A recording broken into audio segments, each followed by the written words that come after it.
Hello 3 butterflies വ്ലോഗിൻ്റെ ഇന്നത്തെ വീഡിയോയിലേക്ക് എല്ലാവർക്കും സ്വാഗതം. ഇന്നത്തെ വീഡിയോയിൽ ഞാൻ ഒരൈറ്റം കൊണ്ട് തന്നെ 5 തരത്തിലുള്ള വിഭവങ്ങളാണ് തയ്യാറാക്കുന്നത്. അപ്പോൾ അതെങ്ങനെയൊക്കെയാണെന്നുള്ളത് നമുക്ക് വീഡിയോയിലേക്ക് പോകാം. ആദ്യം ഞാനതൊരു വാഴപ്പിണ്ടിയാണ് എടുത്തിരിക്കുന്നത്. ഇത്രയുള്ളൊരു വാഴപ്പിണ്ടിയാണ്. ഇതിനെ റൗണ്ടിന് വെട്ടിയെടുക്കാം. ഇതുപോലെ മുറിച്ച് ഇതിൻ്റെ നാര് പോലുള്ളതും വല പോലെയൊക്കെ ഉള്ള അതെടുത്ത് മാറ്റിയിട്ട് ഇതിനെ നാലായിട്ട് മുറിച്ച് എല്ലാം ഇതുപോലെ നാലായിട്ട് മുറിച്ചെടുക്കാം. നാലായിട്ട് മുറിച്ച കഷ്ണത്തെ വെള്ളവും ഉപ്പൊക്കെ ചേർത്ത് ഞാൻ അടുപ്പി വെച്ചിരിക്കുകയാണ്. ഇതിലേക്ക് ഒരു അര സ്പൂൺ മഞ്ഞൾപ്പൊടിയും കൂടെ ഇട്ട് ഇതിനെ നന്നായിട്ടൊന്ന് ഇളക്കി നമുക്ക് വേവിച്ചെടുക്കാം. ഇത് പുളിങ്കറിക്കുള്ളതാണ്. പുളിങ്കറിക്ക് ആവശ്യമായ പുളിയാണിത്. ഇതിനെ വെള്ളത്തിലിട്ട് പിഴിഞ്ഞെടുക്കാം. ഇപ്പം നമ്മുടെ പിണ്ടി നല്ല തിളച്ച് വെന്തിട്ടുണ്ട്. ഒന്ന് ഇളക്കി നോക്കാം. കുറച്ച് വെള്ളമൊക്കെ വറ്റിയിട്ടുണ്ട്. നന്നായി വെന്ത് ഇരിക്കുകയാണ്. ഇതിലേക്ക് നമുക്ക് പിഴിഞ്ഞ് വെച്ചിരിക്കുന്ന പുളിവെള്ളം ഒഴിച്ചു കൊടുക്കാം. പുളിവെള്ളം ഒഴിച്ച് നന്നായിട്ടൊന്ന് ഇളക്കിയതിന് ശേഷം ഇതിലേക്ക് 1 സ്പൂൺ മുളക് പൊടിയും 1/2 സ്പൂൺ മല്ലിപ്പൊടിയും ഇട്ട് കൊടുക്കാം. പിന്നൊരു 1/4 സ്പൂൺ കായപ്പൊടിയും കൂടെ നമുക്ക് ചേർത്ത് കൊടുക്കണം. അതും കൂടെ നമുക്ക് ചേർത്ത് കൊടുക്കാം. അതിനുശേഷം നന്നായി ഇളക്കി ഇതിനെ തിളപ്പിക്കണം. ഇപ്പോൾ നന്നായി തിളച്ചിട്ടുണ്ട്. പുളിയും ഉപ്പെല്ലാം പാകത്തിനുണ്ട്. ഇനി ഇതിനെ താളിച്ചൊഴിക്കാം. താളിക്കാൻ വേണ്ടി ചട്ടി അടുപ്പത്ത് വെച്ചു. എണ്ണയൊഴിച്ചു. 1/2 സ്പൂൺ കടുകിട്ടു. അത് കടുക് പൊട്ടിയപ്പോൾ വറ്റൽമുളകിട്ടു. അതിലേക്ക് 2 കറിവേപ്പിലയും കൂടെ നമുക്ക് ഇട്ട് കൊടുക്കാം. കറിവേപ്പിലയും ഇട്ട് നമുക്ക് ഈ പുളിങ്കറിയിലേക്ക് ഇതിനെ ഒഴിക്കാം. പെട്ടെന്ന് തയ്യാറാക്കാൻ പറ്റുന്നൊരു പുളിങ്കറിയാണിത്. ഇപ്പം നല്ല പുളിങ്കറി പാകത്തിനായിട്ടുണ്ട്. നമുക്കൊരു പാത്രത്തിലേക്ക് മാറ്റാം.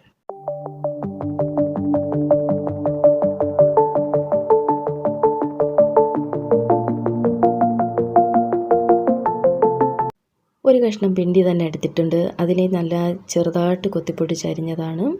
ഇനി ഇതിലോട്ട് കുറച്ച് വെള്ളം ഒഴിച്ച് ആവശ്യത്തിന് ഉപ്പും ഇട്ട് നന്നായിട്ടൊന്ന് ഇളക്കി കൊടുക്കാം. ഇളക്കിയതിനെ അടച്ചു വെച്ച് നന്നായി ഒന്ന് വേവിച്ചെടുക്കാം. അപ്പോഴേക്കും തേങ്ങയും ജീരകവും പച്ചമുളകും ചുവന്നുള്ളിയും ഇട്ട് നന്നായിട്ടൊന്ന് അരച്ചെടുക്കാം. ഇപ്പം പിണ്ടി വെന്തിട്ടുണ്ട്. ഇനി ഇതിലേക്ക് അരച്ച അരപ്പിനെ ഒഴിച്ചു കൊടുക്കാം. ഈ അരപ്പൊഴിച്ചതിന് ശേഷം ഇതിനെ ഞാൻ തിളപ്പിക്കാറില്ല. ചെറുതായിട്ടൊന്ന് ചൂടാക്കത്ത് മാത്രമേ ഉള്ളൂ. ചൂടായതിന് ശേഷം ഇതിനെ സൈഡൊക്കെ നന്നായി ചൂടായി വരുമ്പോൾ ഇതിനെ ഒന്ന് ഇറക്കി വെച്ച് തണുപ്പിച്ചതിന് ശേഷം മാത്രമേ തൈര് ഇതിൽ ചേർക്കുകയുള്ളൂ. ഇനി നമുക്ക് തണുക്കാൻ വയ്ക്കാം. ഇപ്പം നന്നായിട്ട് തണുത്തിട്ടുണ്ട്. ഇതിലേക്ക് നല്ല കട്ട തൈരും പുളിയുള്ള തൈരുമാണ് ഞാൻ ഒഴിച്ചിരിക്കുന്നത്.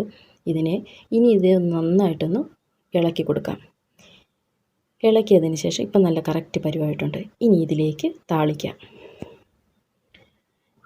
കടുകും വറ്റൽമുളകും കറിവേപ്പിലേക്ക് ഇട്ട് ഞാൻ ഇതിനകത്ത് താളിച്ചൊഴിക്കുകയാണ്. ഇനി ഇതിനെ ഒരു പാത്രത്തിലേക്ക് മാറ്റാം.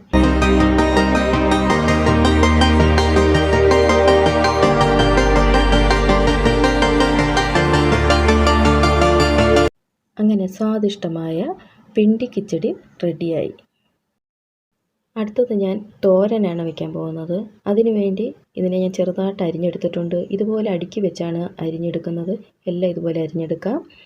അതിനുശേഷം അരിഞ്ഞെടുത്ത പിണ്ടിയിലേക്ക് കുറച്ച് ഉപ്പും കൂടി ഇട്ട് നമ്മൾ വിരവി അടച്ചു വയ്ക്കും. ഇത് വെള്ളം ഇറങ്ങാൻ വേണ്ടിയാണ് ഇങ്ങനെ ചെയ്യുന്നത്. ഇനി നമുക്കൊന്ന് തുറന്നു നോക്കാം. ഒരു അരമണിക്കൂറായിട്ടുണ്ട്. ഇപ്പോൾ ഇത് നന്നായിട്ട് പിഴിയുമ്പോൾ നല്ല വെള്ളം വരും. ഇതിനെ ഇതുപോലെ നല്ല ഓരോ പിടി നല്ല പിഴിഞ്ഞ് നമ്മളെല്ലാം ഒന്ന് പിഴിഞ്ഞെടുക്കണം. അന്നേരം വെള്ളം എല്ലാം പോയി കിട്ടും. ഇനി ഒരു ചട്ടി അടുപ്പത്ത് വെച്ച് അതിലേക്ക് വെളിച്ചെണ്ണ ഒഴിച്ച് 1/2 സ്പൂൺ കടുക് ഇട്ട് കടുക് പൊട്ടിക്കഴിയുമ്പോൾ ഉണക്കമുളക് ഇട്ട് കൊടുക്കുക. അതിനുശേഷം പിഴിഞ്ഞ് വെച്ചിരിക്കുന്ന പിണ്ടിയെ നമ്മൾ അതിലേക്ക് ഇട്ട് കൊടുക്കുക.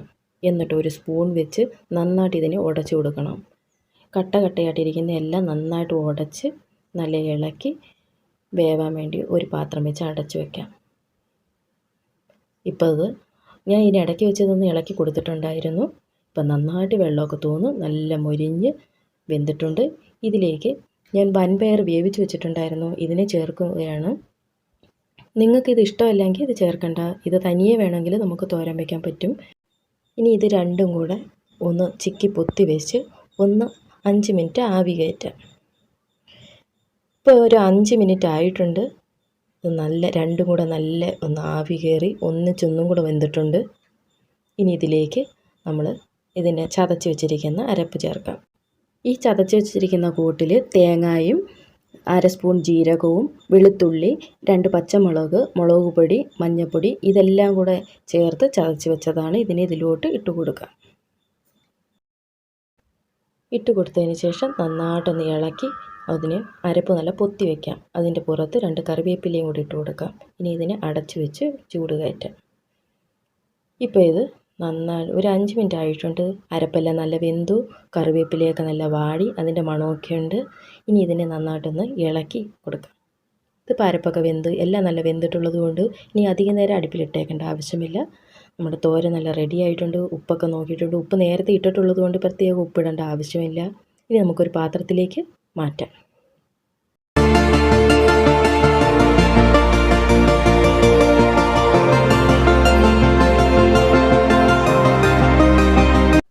നല്ല ടേസ്റ്റി ആയിട്ടുള്ള പിണ്ടിത്തോരൻ റെഡിയായി. അടുത്തതായി ഞാൻ എടുത്തിരിക്കുന്നത് അവിയലിന് വേണ്ടിയാണ്. അതിന് നീളത്തിൽ അരിഞ്ഞെടുത്ത് അതിലേക്ക് ഉപ്പൊക്കെ ഇട്ട് ഒന്ന് ഇളക്കി വെള്ളമൊന്നും ഒഴിക്കുന്നില്ല, ഒന്ന് അടച്ച് വെച്ച് വേവിക്കാം. ഇപ്പോൾ അത് വെന്തിട്ടുണ്ട്. അതിലേക്ക് ഞാൻ 2 കായ അരിഞ്ഞതിട്ടിട്ടുണ്ട്. കായ അരിഞ്ഞത് കൂടാതെ 2 പച്ചത്തക്കാളിയാണ് എടുത്തിരിക്കുന്നത്. മാങ്ങ ഉണ്ടെങ്കിൽ മാങ്ങ എടുത്താലും മതി. ഇപ്പം ഞാൻ പച്ചത്തക്കാളി 2 എണ്ണം അരിഞ്ഞിട്ടുണ്ട്. നല്ല പുളിയുള്ളതാണ്. ഇതിലേക്ക് 4 പച്ചമുളകും കൂടെ കീറി എരിവിന് വേണ്ടിയാണ് 4 പച്ചമുളക് എടുത്തിരിക്കുന്നത്. നിങ്ങൾക്ക് എരിവ് കുറച്ച് മതിയെങ്കിൽ അതിൽ കുറച്ചെടുത്താൽ മതി. കൂടുതൽ വേണമെങ്കിൽ കൂടുതലെടുക്കാം. ഇനി ഇതിനെ നന്നായിട്ടൊന്ന് ഇളക്കി ഇതിലേക്ക് 1/2 സ്പൂൺ മുളക് പൊടിയും 1/4 സ്പൂൺ മഞ്ഞൾപ്പൊടിയും ഒരു 1/2 ഗ്ലാസ് വെള്ളവും കൂടി ഒഴിക്കണം. ഒഴിച്ച് നന്നായിട്ട് ഇളക്കി അടച്ച് വെച്ച് വേവിക്കാം.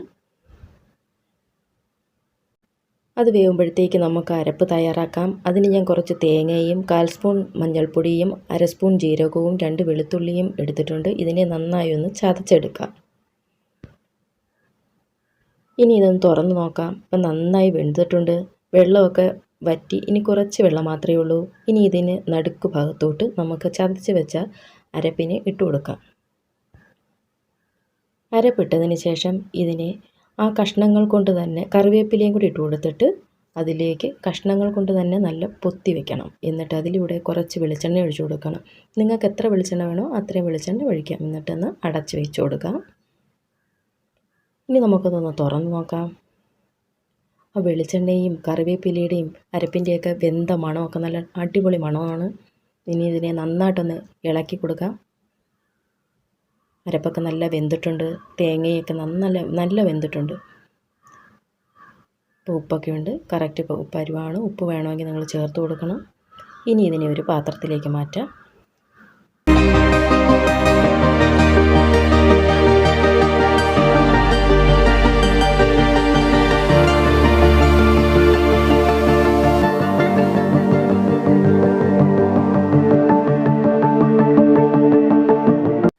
ഇത് പിണ്ടി ഉപ്പിലിട്ടതാണ്. ഒരു 4 ദിവസം മുമ്പാണ് ഇതിനെ ഞാൻ ഉപ്പിലിട്ടത്. അന്ന് ഞാൻ ഇതിൻ്റെ വീഡിയോ എടുത്തിട്ടുണ്ടായിരുന്നു. അപ്പോൾ ഇതെങ്ങനെയാണ് ഇതിനെ ഉപ്പിലിടുന്നതെന്നുള്ളത് നമുക്കൊന്ന് നോക്കാം. അതിനായി ഞാനൊരു പാത്രത്തിൽ 2 ഗ്ലാസ് വെള്ളം, ഇതേപോലത്തെ ഗ്ലാസ്സിന് 2 ഗ്ലാസ് വെള്ളമാണ് എടുത്തിരിക്കുന്നത്. അതിൽ ഉപ്പും ചേർത്തിട്ടുണ്ട്. ആവശ്യത്തിന് ഉപ്പ് ചേർത്ത വെള്ളം നന്നായി തിളച്ചു. ഇതിലേക്ക് 1/4 ഗ്ലാസ് വിനാഗിരി ചേർത്ത് കൊടുത്തു. തിളച്ചതിന് ശേഷം ഇതിനെ വാങ്ങി വെച്ച് നന്നായി തണുപ്പിക്കണം. ഇതുപോലൊരു ചെറിയ കഷ്ണം പിണ്ടിയാണ് എടുത്തിരിക്കുന്നത്. ഇത് വെച്ചാണ് ഞാൻ ഉപ്പിലിടാൻ പോകുന്നത്. ഇതിനെ റൗണ്ട് കഷ്ണമായിട്ട് മുറിച്ചെടുക്കാം. ചെറിയ കനത്തിൽ വേണം, അധികം കനം കുറയ്ക്കണ്ട. ഇനി ഇതിനെ ഓരോന്നിനെയും ഇതിൻ്റെ വലകളെല്ലാം മാറ്റി വൃത്തിയായിട്ട് നമുക്കെടുക്കാം. ഇപ്പം ഞാൻ എല്ലാം വൃത്തിയാക്കി എടുത്തിട്ടുണ്ട്. ഇതിലേക്ക് 5 പച്ചമുളക് എരിവിന് വേണ്ടി ഞാൻ കീറി വെച്ചിരിക്കുകയാണ്. ഇത് ഉപ്പിലിടാൻ വേണ്ടി ഞാനൊരു ഗ്ലാസ് കുപ്പിയാണ് എടുത്തിരിക്കുന്നത്. ഒരു ജാമിൻ്റെ ഒഴിഞ്ഞ കുപ്പി കഴുകി തുടച്ച് വെള്ള നനവൊന്നും ഇല്ലാതാണ് എടുത്തിരിക്കുന്നത്. ഇതിലേക്ക് നമുക്കിതിനെ പറക്കിയിട്ട് കൊടുക്കാം. ഇപ്പം കുറച്ചേ ഇതിനകത്ത് കൊള്ളുള്ളൂ. അതിനെ ഞാൻ പറക്കിയിട്ടു. ഇനി ഇതിലേക്ക് ആ തണുത്ത വിനാഗിരിയൊക്കെ ഒഴിച്ച് തിളപ്പിച്ച് വെച്ചിരുന്ന വെള്ളം നല്ല തണുത്തിരിക്കുകയായിരുന്നു. ഇതിനെ നിറച്ച് ഒഴിച്ചു കൊടുക്കാം. വെള്ളം നിറയെ ഒഴിച്ചിട്ടുണ്ട്. ഇതിനെ അടപ്പ് കൊണ്ട് നല്ല മുറുക്കി അടച്ചു വയ്ക്കാം. 4 ദിവസം കഴിഞ്ഞെടുക്കാം. അങ്ങനെ 4 ദിവസം കഴിഞ്ഞതാണിത്. ഇനി ഇതിനെ നമുക്കൊരു പാത്രത്തിലേക്ക് മാറ്റാം. 4 ദിവസം കഴിഞ്ഞപ്പോഴത്തേക്ക് ഇതിൽ നല്ല ഉപ്പും പുളി വിനാഗിരിയുടെ പുളിയാണ്. പുളിയും എരിവൊക്കെ നന്നായി പിടിച്ചിട്ടുണ്ട്. ഇതിനെ നമുക്കൊരു പാത്രത്തിലേക്ക് എടുക്കാം. കഴിക്കാൻ നല്ല ടേസ്റ്റാണ് കേട്ടോ. വെറുതെ തിന്നാനാണ് നല്ല ടേസ്റ്റ്.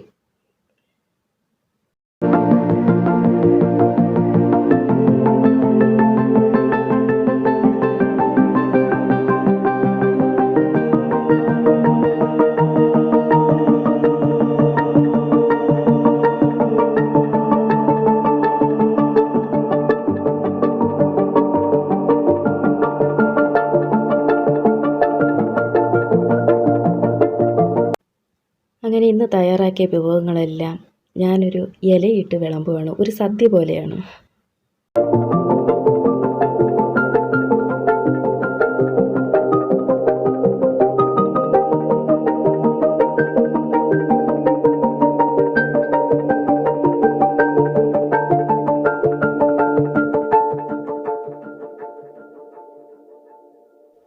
അങ്ങനെ വാഴപ്പിണ്ടി കൊണ്ട് നമ്മൾ തയ്യാറാക്കിയ ഇത്രയും കറികൾ കൊണ്ട് ഒരു സദ്യ പോലെ തന്നെ തോന്നുന്നില്ലേ?